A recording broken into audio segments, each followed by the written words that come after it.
बोला है two spheres of unequal masses but same radius are released on an inclined plane. They roll down with slipping. Which one will reach the ground first? सवाल में ये with नहीं without होना चाहिए. They roll down without slipping. दोनों में slipping नहीं हो रही है, ठीक है. तो पूछा है कि कौन सा पहले पहुंच जाएगा. अब इसके लिए फॉर्मूला पता होना चाहिए.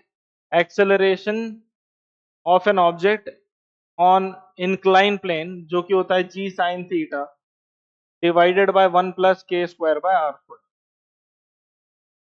अब आप देख सकते हो कि जो एक्सेलरेशन है it is independent of the mass. वो मास पे डिपेंड ही नहीं कर रहा है. तो चाहे मास कितना भी हो, ठीक है, वो सिर्फ दो तीन चीजों पे डिपेंड करता है. एंगल थीटा पे और रेडियस ऑफ जायरेशन पे और basically radius of the object पे.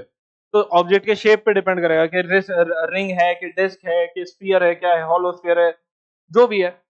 पर यहाँ पर जो डिफरेंस है दोनों स्फीयर्स में वो सिर्फ मास का है, ठीक है.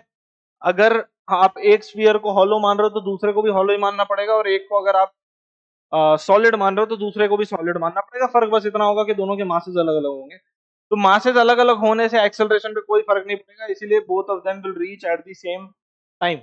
क्योंकि अगर मैं एक्सेलरेशन कांस्टेंट आएगा यहाँ से, और अगर मैं S is equal to ut plus half at square equation use करूं, मान लेते हैं हम दोनों को इंक्लाइन प्लेन पर से रिलीज करते हैं सेम टाइम पे. दोनों स्फीयर्स को यहां से रिलीज किया, दोनों को s डिस्टेंस नीचे उतरना है, दोनों का एक्सेलरेशन भी सेम है, दोनों की इनिशियल वेलोसिटी भी जीरो है. तो जब दोनों के लिए u सेम है, s सेम है, a सेम है, तो दोनों के लिए t भी तो सेम होगा.